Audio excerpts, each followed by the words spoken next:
I'm just a regular guy from a small island in the Mediterranean Sea who just loves to experience new things, meet new people. But going back to what I said before, who I am is just a person with a camera, with a lot of curiosity and a bit too much energy sometimes, I feel.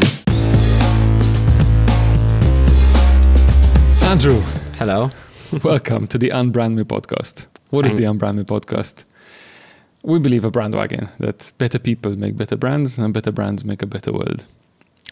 Working with you on the Nila Juice 100-mile swim challenge led me to think and led me to believe that you are one of those great people who's changing the world for the better. So, to be honest, when you came back, I saw what you were doing on your 27th birthday, that challenge that Sean put to you. I saw something about you and the stories that you were unfolding every day that I said, this guy has to be part of the Unbrandme Podcast. You're different to all the other guests that we've had. And because of that diversity, I think it's even more important to hear your story. So once again, welcome. Thank you for having me. It's an honor to be here. Obviously, like you mentioned, we met on the Nila Juice swim, and from the moment that we kind of connected, I felt something magical over there. So it's an honor for me to be invited onto your podcast and for you to say that I'm a very different guest. So it means you see something, call it a diamond in the rough maybe, but you never know. I think there's definitely more than just a diamond in the rough. So, Andrew, let's get started.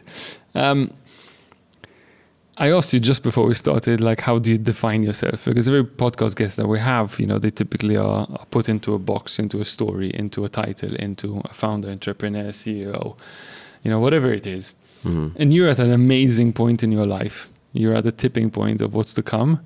And if I had to ask you right now, what's your job title? What do you do? I think that's a really interesting line, which I want you to tell me. So how I define my job title at the moment is I'm just a curious person with a camera. So what do I mean by that? I'm currently, like you observed, at a transitional stage in my life where I don't really know which way it is going to take me. But I know that as long as I keep my curiosity and I keep my camera with me, then I will be happy. And that is surely one thing which I have learned over the past, I don't know how many years I've been working, is that as long as I am curious and I have my means to capture that curiosity, then I will be happy, kind of thing. I think it's a great way to define it. And obviously, I'm not going to leave you at that. I'm going to go back in time and see also what got you here today. But before I ask that question, I think what's more important is, Andrew Mercieca, who do you say you are? Who is Andrew Mercieca? It's a very tricky question. But who I am, it's okay. So like I said before, a curious person with a camera, but I'm much more than that because I'm not just a curious person with a camera. I'd like to say that throughout my life, because there's who I have been and who I am and who I want to be. But who I currently am at the moment is I'm just trying to live my life and appreciate the fact that I am living my life and appreciate the opportunities that I have in front of me, but at the same time making good use out of what I have and out of what I've learned and out of what I can do.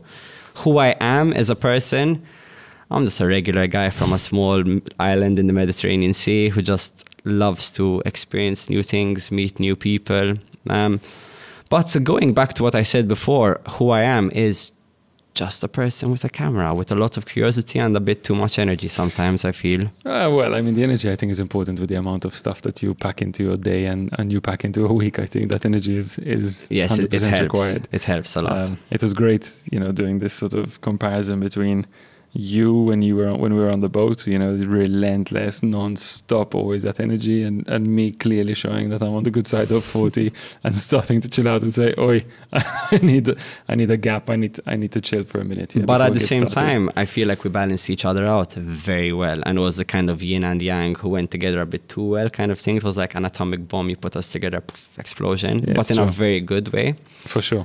We'll tap into that in a few moments. So you're number 3. Family of kids. Yes, yeah. I'm the youngest out of 3 boys. In 3. And growing up, how was that? I mean, who was Andrew Mercieca?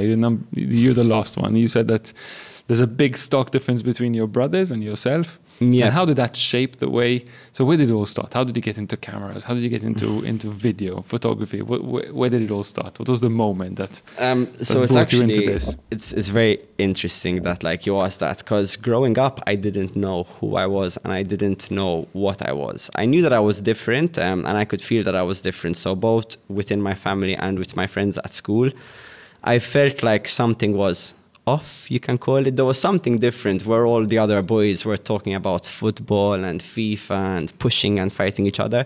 I was always a bit like on the sidelines, observing, looking, drawing, doodling. And even at home, like whilst both of my brothers were always reading their books, always being well behaved and doing things, I was always the one causing trouble and causing problems at home. Now that I've grown up and now that I'm older, it all makes sense. But as I was growing up, I was always living in this like, why am I so different to other people? And it was only when I was around like 14, 15 years old did this start to make sense. So I vividly remember that I used to be at school and I would find it impossible to concentrate. Okay. Always fidgeting, always moving around, always causing problems, throwing pencils at my friends, like just doing the stuff you shouldn't do. And the only way that I could concentrate was if I was doodling, always doodling. And back then I was a straight A student with anything mathematical because numbers run in the family. So maths, computing, physics, they all came super easy to me. So I thought that I was just going to become an accountant and live the 9-to-5 life. But it didn't really excite me, kind of thing. I was good at it, but it wasn't very exciting. But I started to realize that the only way that I could concentrate was if I was doodling. And one fine day I said, you know what, I'm going to doodle and I'm going to try do it in a systematic way and I'm going to try make this doodle look nice. And all of a sudden I made this doodle, which I actually have hung up on my wall at home now. Amazing. And this doodle for me is like the realization moment. Okay. And from that moment on, I was like, could it be that maybe I'm a creative person? And at this point, I still didn't know that this was the explanation for a lot of the other things in my life previously. But I started to explore my creativity. I took art lessons at school and I found it quite therapeutic, if that makes any sense. But once again, I felt like I didn't fit in because everyone else was drawing still lifes and portraits, the perfect portrait, the perfect still life. And I was always thinking, how am I going to cheat to not do this? Because I didn't like doing it. Yeah. I liked expressing myself, but I didn't like doing what they wanted me to do. So this rebellion was always there. There was always a bit inside of me that wanted to be different and wanted to do things different. Until one fine day, my brother bought a camera, a Canon 400D back then.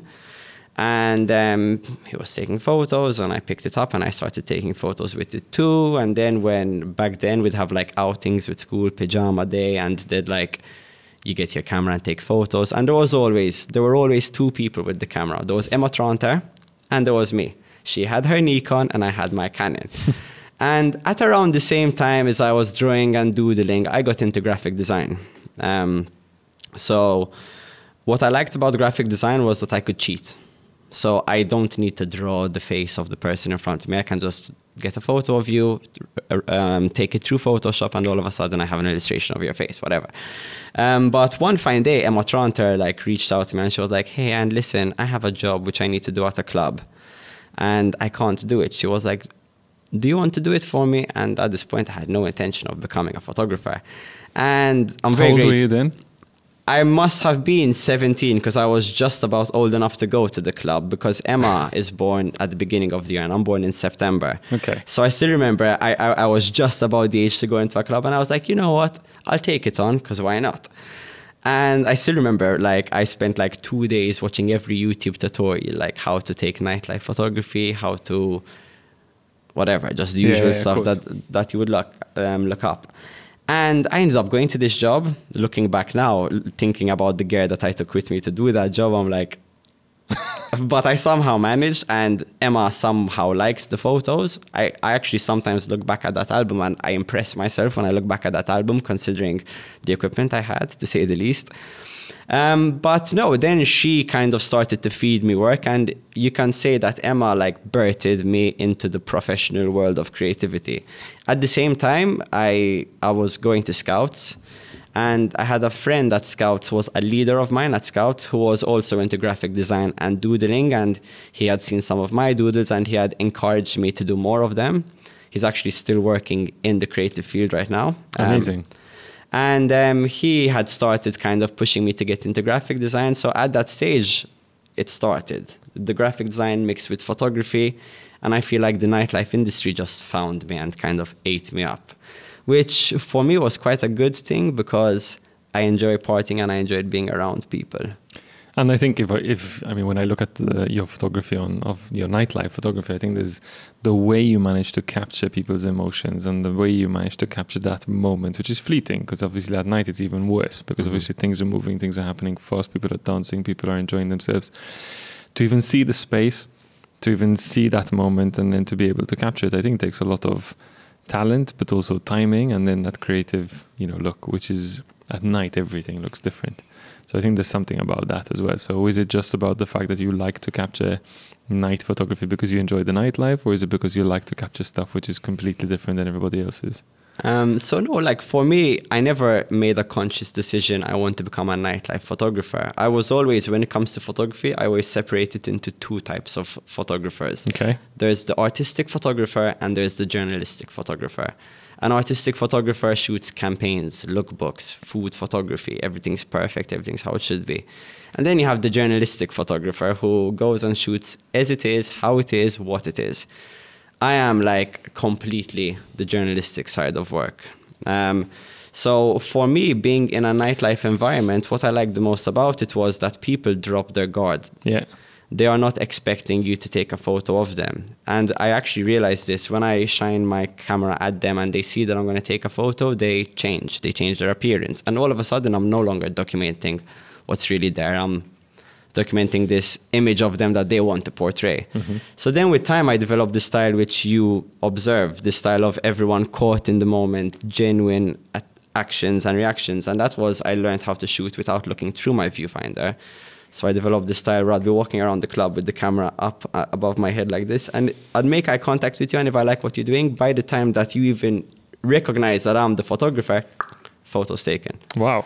So it's, I mean, again, the journalistic is all about telling a story. Mm-hmm. And when you tell a story over video, it's one thing because you can actually create that narrative. But looking at one photo, and I suppose more than just that, is like nobody knows except that person what that person is going through.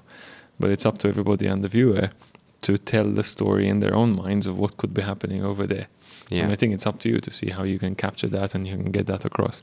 And I think that's really interesting. So okay, so you got into the photography, into the nightlife photography, and then what is that? So you were doing freelance gigs and. Yeah, so basically what happened there, with time, Emma moved away from Malta. I continued working in Malta. I was lucky enough that she passed on quite a lot of work, but also at the same time I was finding my own work. Mm-hmm.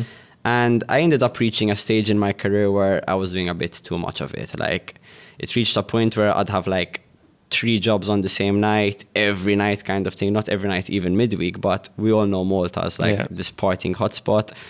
When you're 18 years old and you're partying all the time for free and you're always staying out late, it's not a very healthy lifestyle. And I was living a bit of a duality. So I was living Monday to Friday, going to the gym, eating healthy, looking after my body and my health. And on the weekends, staying out late, drinking a bit too much, always in that environment. It was a bit of a duality. So I decided, you know what, it's time to shift. At around the same time, I somehow got into video, probably through my love for music, when I realized that video is, when you look at it, is just a lot of photos mixed with sound. Yeah. So I'm a very big believer that creatives, if we have creativity within us, it could be with anything. It could be with sound, with image, with textile, with taste. I can talk so much about that, but I'm going to avoid talking about that. I mean, I think it's an interesting angle, to be fair, but we can get into it later. It's a very interesting angle. And just one thing that I want to say going back, like, which I've just had this realization now when I said with taste, was when I was younger, one of my favorite things to do would be to wake up early and prepare breakfast for my family. And when you think about that, that is showing the creativity from a very early age kind of thing. But when I discovered video, when I realized how it's like photo mixed with sound. And when I realized you could tell so much more of a story because you're playing with so many more senses. I'm no longer presenting just one image of one moment. You can think about the timing, the rhythm, the music. There's so much that goes into it. And then I just fell in love with video.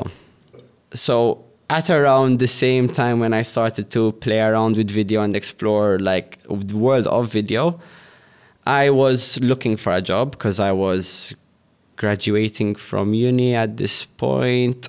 And I went for an interview to join the marketing team at one of the big four.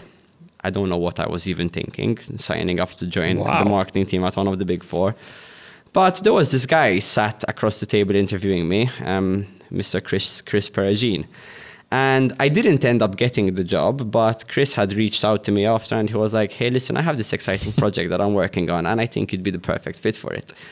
And I was like, well, then let's go for a coffee. I've always been the kind of guy, well, then let's go for a coffee. I don't like to, and especially when it's an exciting opportunity. You keep pushing me to buy you a beer, but I keep giving you coffee anyway. Yes, sorry about that. Peter owes me a coffee.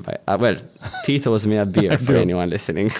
But anyways, we're going to keep this beer pending just so that we always have a reason to meet. There you go. Chris we had gone for a coffee and he had explained this brand he wanted to start, which was called Love in Malta. When I first heard it, I was like, Love in Malta? Is this like some dating site? But then he explained the concept behind it and I was instantly sold. It sounded like something which I would love to do. So we then started to work together. This was when he was still establishing the brand. And Chris made me realize how I love creating with a purpose. For me, it's not just creating to create nice work, to create pretty work. I like creating impact with the work that I'm doing. I also realized this while I was at uni because I had some assignments which made me create impactful work. That's a whole other story which we'll get into some other day. But through spending a lot of time with Chris, I learned a lot. The best way to describe it is I got like a crash course in marketing from the guy to learn marketing from. Well, to be fair, Love in Malta at the time of its inception was probably one of Malta's strongest, fastest growing powerhouses. Yes. Of marketing meets storytelling meets journalism in a very, very different way. I think they were probably one of the first, if not the first, to really jump on telling stories through social media and then leaning them onto the platform, which was Love in Malta. And I think that was a very exciting time, not just for Lovin, but also for Malta and the media story. And this is also why everything in the world is blowing up in terms of content creation, influencer marketing, social media marketing, and storytelling. So I think that's like you were there in terms of timing, in the right place at the right time. Yeah, like I feel like that me going to the interview and meeting Chris there was meant to happen. Someone scripted it. I don't know who scripted it, but it was meant to happen. And it was the perfect timing, like you said, because this is when this kind of marketing was becoming a thing. This is when TV and radio were slowly starting to lose the importance. All of a sudden, social media becoming much more important. And what I did at Love in Malta was I was originally there to be the content creator, the video guy, the photo guy. But with time, Chris kind of saw something in me in the way I was connecting brands to the content and making the advert work in the content in a hidden way. So then he ended up giving me quite an important role in the business. But I was still young. I was still 18. So no, I wasn't leaving uni at this point. I was about to start uni. I hadn't even started uni. But at that point, I was 18 and he offered me quite an important job. But at that point, it didn't feel right. And I felt like it would take away from me progressing on video and me doing more video. So looking back now, should I have done it? Should I not have done it? We'll never know, but I'm glad that I did. But I quit. Unfortunately, I told him, Chris, I appreciate the opportunity, but I feel like it's not the right time for me. I was still very young and I felt like I still had a lot more to learn. And I ended up going to uni and I ended up studying BFA in digital arts. Oh, wow. And at the same time, I took a job with EC, the language school, to be their videographer, their full-time videographer. And I loved it. It made me fall in love. Fun. Great fun, like living the student life, having fun, promoting Malta. And for me, it was like, at this point, I realized, okay, I love video, I love telling stories, but I love creating content with a purpose. I went through all of my uni degree, I did all of that. And we can just fast forward now to this point to, I think, when COVID hit. Yeah. Because so where were you just before COVID hit? So just before COVID hit. So like December 2019, what's Andrew doing with his life? So December 2019, I would say that I was like 50% nightlife and 50% working on client stuff, but never really doing freelance still, or freelance. Okay, freelance. But never really working on anything that I felt was going to change the world. I felt like I was wasting myself. I felt like, yes, okay, I was waking up, going to my shoots, doing my jobs, clients were happy, but ultimately... You were 25 then, no? I was 20. Really 24 then. But I never felt like the work that I was doing was creating an impact on anyone. And I was desperately looking for like a way out of the nightlife scene, because the nightlife scene, it's a bit addicting.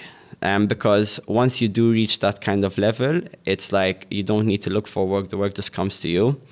And I was upping my rates, but still getting work. So it wouldn't have been the right thing to turn down. So luckily COVID came and just shut it all down. One of the first people I've met who said, luckily COVID came and shut all my business down. Unfortunately, yes, I mean, unfortunately, COVID had a lot of negative impact on the world. A lot of people, unfortunately, went through a lot of tough times. But for me, I looked at it as an opportunity to reset. Being all of a sudden stripped of all of the work that you're doing, and all of a sudden you need to rebuild yourself and reestablish yourself. I had a couple of like restaurant clients I was working on. I worked with the food blog guys for a while. But I was still still thinking, what's it going to be? Missing? I wasn't feeling fulfilled. Just like many people did in COVID, I turned to fitness. So I was jogging, exercising. I explored my creativity. So I learned how to produce music. I was DJing a lot. Until one fine day, I get a phone call. And it's a phone call from a good friend of mine who was also a client of mine back then, Adam. And he was like, I have this idea, which I'm working on with a friend.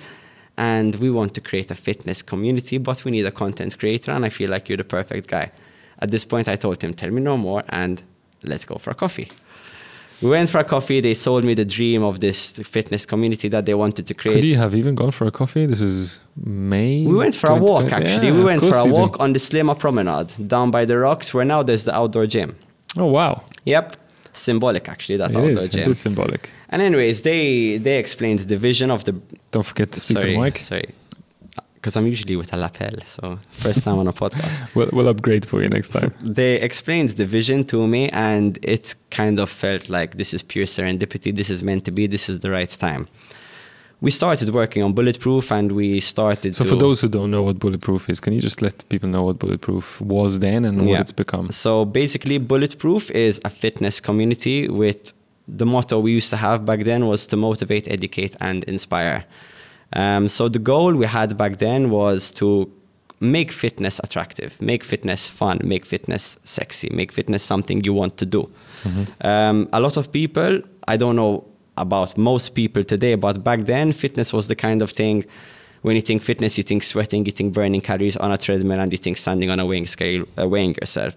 We wanted to make it fun. We wanted to make it community-based. We wanted to throw events where we're working out. It feels like we're at a club, but we're all having fun together. We're surrounded by fit people. We wanted to promote healthy living, which for me was like, okay, this is perfect because it's a way out of the nightlife scene, but at the same time, it's still fun, it's still young, and it's still me. And we started working super hard, like around the clock, like non-stop working towards building this brand. And within the space of 3 to 4 months, we filmed, I don't know how much content, but we had all the content for the year ready, and we launched the brand. Wow. On 1st July 2021. No, 2020. 2020, on 1st July 2020. And for the first time in my life, I got people messaging me, telling me, wow, well done. The content which you're creating has inspired me to work out. The content you're creating has inspired me to start living healthier, do this and do that. And for the first time in my life, I felt fulfilled by what I was doing. I felt like... Andrew, I want to stop you. Yes? 1st July 2020, or July 2020, and all of 2020 from March onwards, COVID really destroyed my business. So Brandwagon was in a great place pre-2020. We were going to open up offices in Lisbon. We had a plan to open up our first studio over there. You know, the team had grown. The business was in a super place. March comes, COVID hits. Our business went really, really down. And whilst we were trying to keep the business afloat, and whilst we were trying to keep the business going and find ways of staying alive, literally just, you know, floating, sports was the one thing that kept me moving forward. So I had great support from family, from friends and our colleagues and employees at Brandwagon. But sport was the one place where I could really look and work on within. And I do remember when the first videos of Bulletproof came out. And I must say it, and I'm just saying it now to you and to the other Bulletproof guys, that was a really important moment for the sporting community and also a place to inspire when the whole world was in the shit. I think those Bulletproof videos that started to come out were more than just sports videos. They were inspiration, they were motivation, and yes, they were education. And it was great to see people's stories coming out in a way that has never been told before. And not only in terms of what messages, but also the way they were coming out. And I think, so kudos to you and the Bulletproof team for that. So just wanted to... No, thank you for that. And I'm sure that obviously if anyone does remember at that time, we need to always keep in mind the context, which you rightly said, fitness was the one thing which I think helped carry a lot of people through COVID. Probably right time, right place, right combination of things. And myself with my two partners back then, I feel like we worked in perfect synergy together. And I'm very glad to hear that you did feel an impact from those videos, because we gave it our all. Like, we poured everything we had into it, and it reflects itself in the brand that they have today. So we then built this brand, and we had a goal to create a fitness community to inspire, educate, and motivate people. And we succeeded. I think we way past our expectations of what we were expecting to get out of the brand. And so Bulletproof grew. And that exposed you to so many other different things. So Bulletproof became more than just a storytelling channel. It became a channel for people to connect, for brands to connect with audiences, to develop these challenges. You personally invited the Minister of Transport to a bike ride. Dear Transport Minister.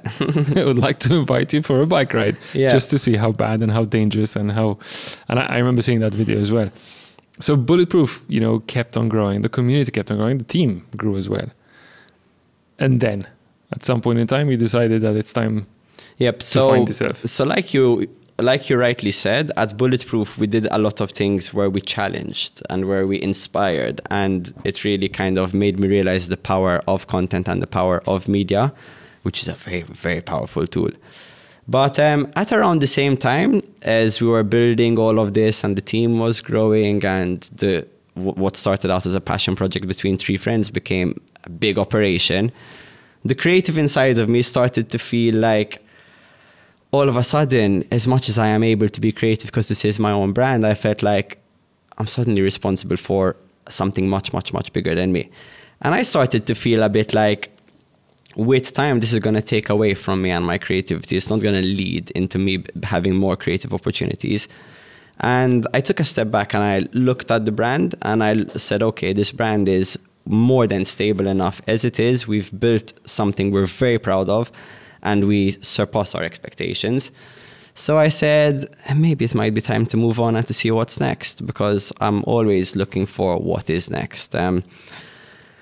And one fine day, I had a chat with my partners. I explained all of this to them and we decided, okay, time to go our separate ways. So they are still doing a very good job with the brand, and so kudos to them.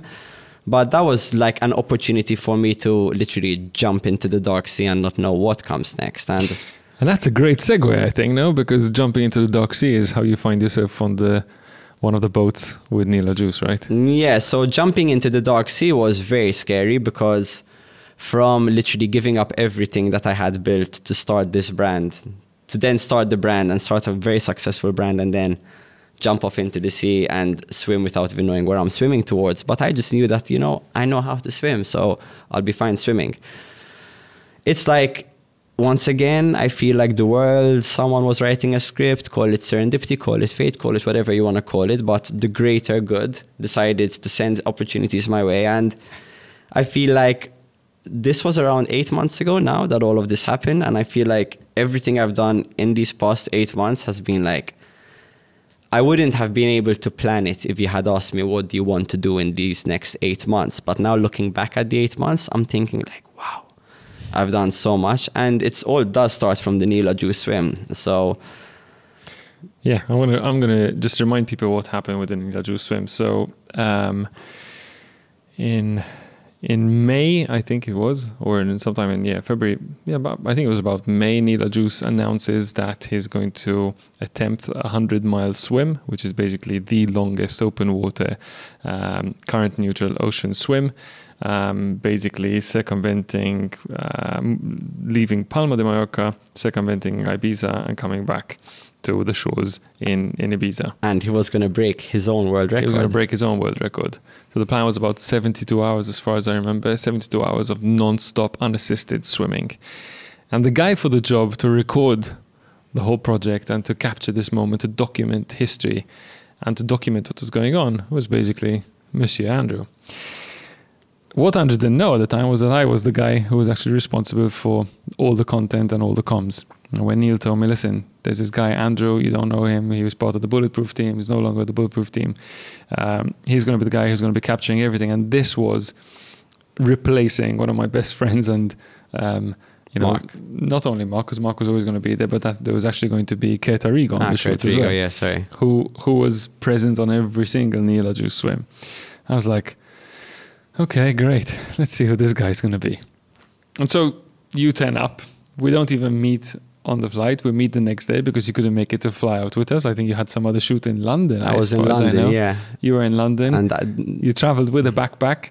And I think we met like late at night. Yeah, we met you at the restaurant. We met at the Indian restaurant, yes. That's another story for another day. So I just rock up with my hat on, thinking like, okay, let's see what's going to happen. And within 24 hours, less, within about, I think, within about 18 hours, we had to set sail and start documenting everything. And so very, very quickly, you and I had to come up with a plan. Yeah. And the plan was basically, creating a content plan to make sure that everybody out there knew exactly what was happening, knew exactly which parts of the swim Neil was in, how the nutrition was doing, capture the moments, capture the energy on the boats, capture the, retell the story, and obviously document the good, the bad, and unfortunately the ugly, which is exactly what happened. And for those who maybe aren't aware, unfortunately Neil had to terminate the swim way before he was supposed to, because he swam into a whole swarm of jellyfish. I was there on the boat. It was a soup of jellyfish. You were there on the boat as well. And it was a terrible time. I was on the other boat when it happened, actually, because I had just left the boat next to him. You had just left the boat. But obviously you were there. You remember seeing all that action. In fact, the video of Neil coming up is actually shot on my iPhone but you put the edit together. And the best photo from the whole trip is a blurry, out of focus photo from your iPhone. Yeah, well, that was luck. But it teaches us a lot about the power of photography. It's not how good's the photo. It's what does it communicate. And I think it's getting that story and message across. So this was the very first time that you had been on any crazy expedition with Neil, as far as I know, right? Yeah. And obviously you were there from, if you trace back your story, from capturing, people enjoying their nightlife and enjoying a whole, maybe cocktail of alcohol, jumping into capturing sort of sports at its finest and at its fittest, but in a very sort of effectively controlled environment. I mean, there were a couple of those trail runs that I've seen, but it was typically a controlled environment, to being out there, exposed, Mother Nature, a team of people, some of which were pros, a bunch of which were pirates, all coming together for a specific cause. You know exactly who I'm talking about. I know exactly who you're talking about. And big love to all that team. Yes. How does that change everything? And how did that impact you and your life right now? So I'd say I learned 3 main lessons from the Neil swim. And these 3 lessons are kind of lessons which I wasn't even looking to learn, but they're lessons which I learned without planning to. So the first one was when Neil kind of called me up and asked me to take on the job. He was adamant. He was like, Drew, it has to be you, it has to be you, it has to be you. And he was like, I'm very careful who I bring onto the team, and it needs to be you. And at first I couldn't really understand what he meant by that. But when we found ourselves on the boat, barely sleeping, literally using every skill or knowledge I've learned from my time at uni, my time at Love and Malta, my time as a journalistic photographer, my time at Bulletproof creating content on the fly, I then understood what Neil meant by that. So the first thing that I learned was like how important it is that all of the skills that we learn in our life, they will always come back to help us out at a later stage in our life. The second thing which I learned from that swim is that there's a certain feeling when you are wanted for yourself and not because I need a videographer who's the first videographer that I can find. Okay, I'm going to get the cheapest one with the best looking portfolio. When all of a sudden clients want you for you, it's a very, call it an ego kind of thing. But as a creative, I feel that the ego is what powers us and pushes us to do better work. So when all of a sudden people are booking you because they want you, and especially me coming fresh out of Bulletproof, and for me to feel wanted for myself, it felt very, very magical. And the third thing that I learned is how whenever there's a team and whenever you have different people coming from a different background, like you rightly said, some were professionals and some were pirates, is that mixture of people that when the mixture is perfect, it's like we're making a soup over here. You can't put a lot of tomatoes and no salt, and you can't put a lot of salt and no tomatoes. We're making a tomato soup. So it's very important to have the right people for the right job. And what I liked the most about the team we had there is that everyone knew what they were doing, when they were doing, and how they were doing. When there was a job to get done, we shut up and we got it done. The second the job was done, we were going back to banter, saying jokes, laughing at each other on the boat. And I'm going to add a fourth bonus lesson that I learned from this swim. I was thrown into a situation with people I had never met before in my life. People who maybe I knew your name from seeing the Brandwagon stuff. Neil was the only person who I knew, but ultimately Neil was the in only the person sea. you could hang out with. And it's made me realize how in life sometimes going into these things, not knowing who we're going to be put with, but just hoping for the best and just letting things happen, it often leads to good, genuine connections. And I'd like to say that every person who was on the boat, part of the crew of that swim, became a good friend of mine. And you being one of them. Like we didn't spend a lot of time together, but the time we spent together, the best way to put it is we went to war together. We weren't shooting guns, we were shooting cameras, but yeah, it did feel like going to war together. That's comradeship, you know. Like, yeah. I still remember when Neil stopped swimming. It must have been around 2:30, 3 in the morning, and you're like airdropping me the videos, and we're discussing, okay, what's the best way to communicate this with the world? And you wanted to put out a press release, and I looked at you and I was like, but Pete, what if we have a video by the time everyone wakes up? 3 in the morning, haven't slept, and somehow made it work. And I feel we communicated that story very, very well together. Yeah, absolutely. And I think what's interesting is also you mentioned at the very, very beginning, this whole yin yang of experience and maybe, you know, kind of old dog and new dog, new tricks, using sort of the storytelling, but also coming up with the new ways of working. And I think that creative element that you brought to the table and this effectively sort of, you know, big batteries of energy just ready to tell the message in the best way possible. I think that was really, really interesting. And I think also, you know, if we had to look back on that, and I think just, you know, sharing the lessons of where you went, where you came from, and how you got here. I think there's a really interesting story of one, keeping open to opportunity. And I think that is something which you're a testament to. So the fact that you've hardly ever said no, and you've always been ready for the next opportunity, but you've always been ready because you went through life accumulating all the experiences that you got and taking those opportunities and learning from each and every one of them.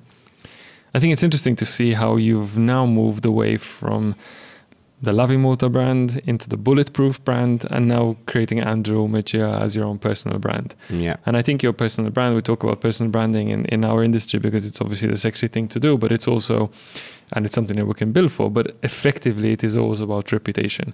And reputation comes from that hard work that you put in. It comes from putting the hours in, from being ready to sweat it and being ready to fail, so long as you can chase, you know, what makes you feel alive. And I think that's clearly really interesting. And talking about being alive and talking about birthdays, you've just been sent on a crazy challenge for your 27th birthday, yes. Right? Tell us a bit about that challenge, because I really want to pick on that and pick the lessons, but also pick the learnings. Okay, so before we get into that, I just want to sidetrack and pick up on something you said about how I always said yes to opportunities. At the same time, it's very important that I knew when to say no and I knew how to say no. So looking back, had I said yes to Chris's offer and stayed at Love in Malta, I'd probably still be there right now. I'd probably be driving a very nice car right now, and I'd probably be living a very good life. Would I have experienced everything that I've experienced, and would I have done everything that I've done? Probably not. I'd have done different things. So I'm not saying that it would have been the right choice or the wrong choice, but it's very important to say yes to opportunity, I feel, and to be curious about opportunity, but at the same time know when it's the right time or not the right time. Yeah, I think that's a really important lesson, because sometimes the more you say no, the closer you get to those yeses, which are important. Yeah. And knowing what works for you and who you are, what you're ready to take in, but also when your gut says it's not the right thing to do, and it's not the right, character to fit into. I think that's really important. So yeah, words of wisdom, Andrew. Yeah, you just have to stay true to yourself. Always. So no, let's go and talk about now this crazy 30-day challenge. So you turned 27, but you got 30 days of challenges thanks to our friend Sean. So yeah, basically, when I left Bulletproof and when I started to work freelance, I had this influx of work, creative work coming my way, and my creativity was flying, like literally. But I started to miss being on content, and I started to miss being the main character of my own story, kind of thing. And I was always creating work for other people, creating work for brands, documenting Neil's story, documenting that story, but never really living my own and documenting my own. So as my 27th birthday was approaching, I was feeling this weight on me that, like, listen, I'm only getting older. Am I going to live my life telling other people's story, or am I going to start writing my own story? At around the same time, I was having lots of creative chats with Sean about, like, what comes next? What comes next? What comes next? Sean had something he was working on. So Sean had this very exciting brand called Waggos he was working on. It's a dog brand.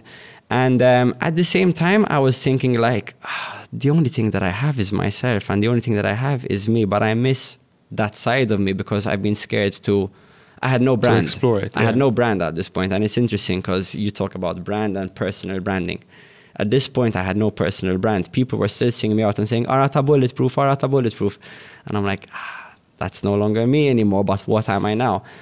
And I felt like I needed something. So as my birthday was approaching, I tried to reflect, like, what have I learned this past year? What have I been through that's taught me things? And I kind of realized that, okay, I'm about to turn 27. I'm only getting older. I'm at a stage in my life where at least I'm no longer 18 years old and wasting my money on all of the rubbish that I don't need. I'm a bit more financially stable at this point. And I came to a realization that I currently have no commitments. I have no one waiting for me, so I have my family. But other than that, there's no team relying on me. There's no boss who I need to answer their emails. I was free. So around 3 months before my birthday, I decided, you know what? I don't know what I'm going to do, but I'm just going to block off 30 days from my birthday onwards. And those 30 days, I'm going to dedicate them to me. One fine day, I bump into Sean at the gym, and I'm like, yo, let's go for a swim after. And we start talking. And I don't know how we even came up with it, but we're joking about how he's the kind of person who likes to have everything planned. And I'm the kind of person, drop me anywhere you want in the world with my camera and I'll be fine. And at that moment, it's like a light bulb turned on. And we looked at each other, and it's like we knew what each other was thinking. And I look at him and I'm like, did I really just say that? And we decided that we're going to play a game. And for 30 days, starting from my birthday, I gave him my passport details. I transferred him a budget to cover flights and deposits for hostels. And I told him, Sean, I don't want to know where you're sending me, what you're going to make me do. I just want you to send me anywhere you want in the world. I want you to challenge me. I want you to push me out of my comfort zone. Gratefully, Sean said yes, because it would not have been possible without him.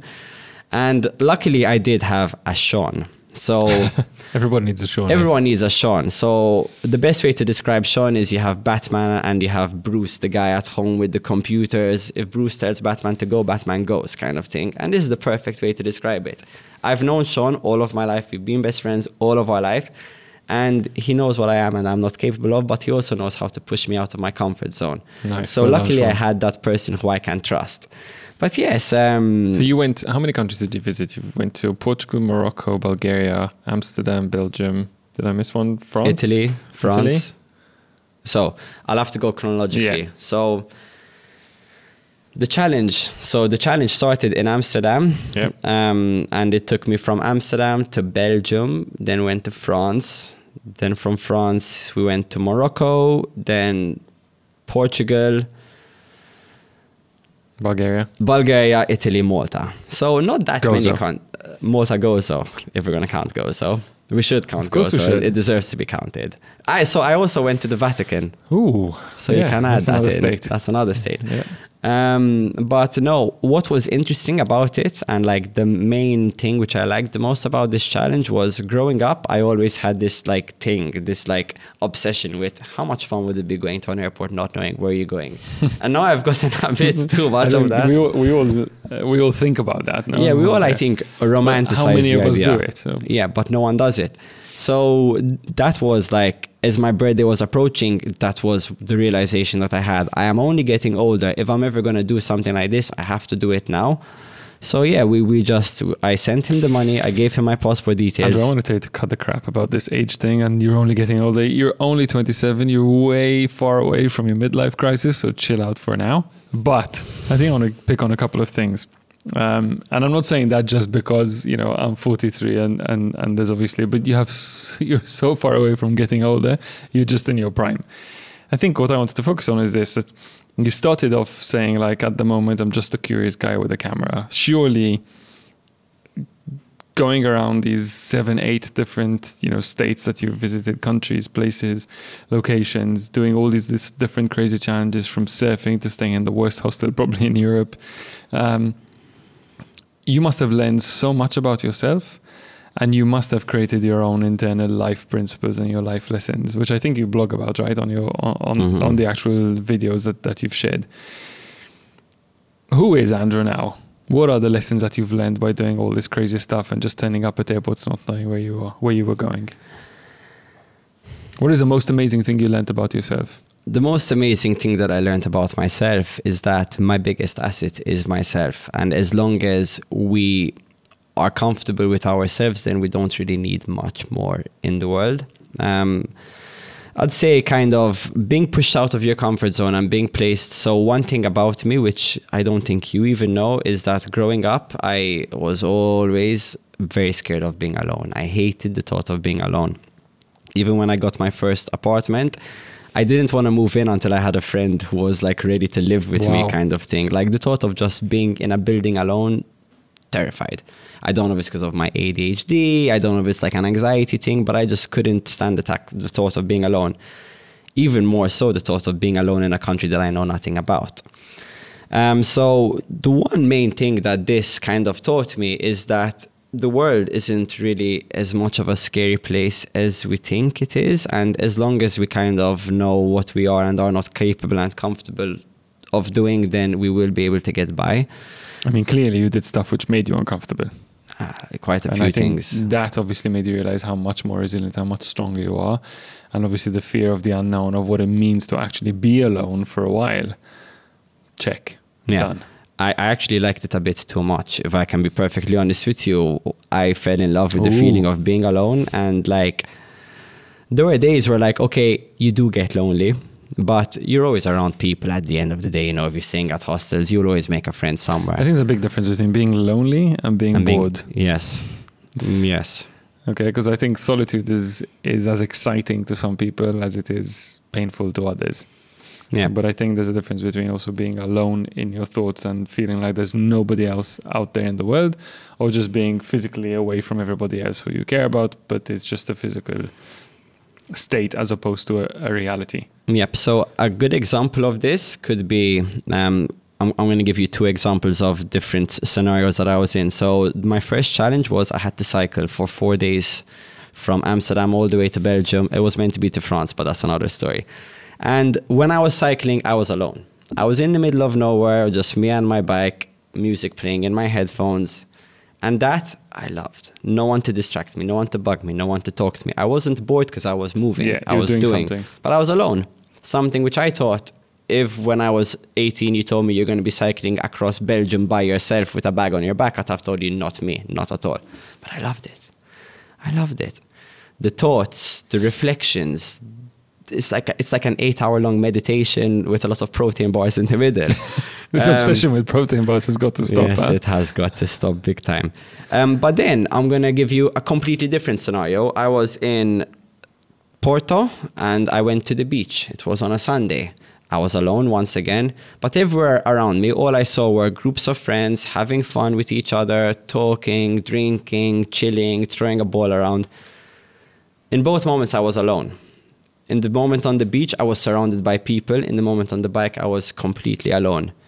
I felt so lonely when I was at the beach. Because you're missing your friends, you're missing because I family, was you're seeing missing, all of that happening around me, and at that moment I was missing. So, but at that moment in time, I discovered something else, and I learned another lesson, that sometimes this contrast of emotions, this completely alone to missing people to then meeting a friend, all of these contrasts, I think, are a very healthy thing to feel, because if we don't feel the lows, then we'll never be able to enjoy the highs. Yeah. And you start to learn, like, okay, maybe the reason I'm feeling lonely right now is because I'm seeing other people around me having fun with their friends. But when I was on the bike and I was alone, I was perfectly fine with that. So it's all about putting it into perspective and trying to understand where that feeling is coming from. And I think it's interesting to see the self-awareness, because us as humans, I think it's really important sometimes to not just stick with the feeling that we have, but to try and understand why we're feeling the way we're feeling and why we're going down that route and down this rabbit hole sometimes. That's totally outside my line of expertise, so I'm going to go and reverse quickly back into the branding side of the world. It's interesting to see you dip your toes in the content creation and the content creator type of /influencer personal brand. Yet you, as a creative, I think will always be keen on telling the story, a story, whatever that story is going to be.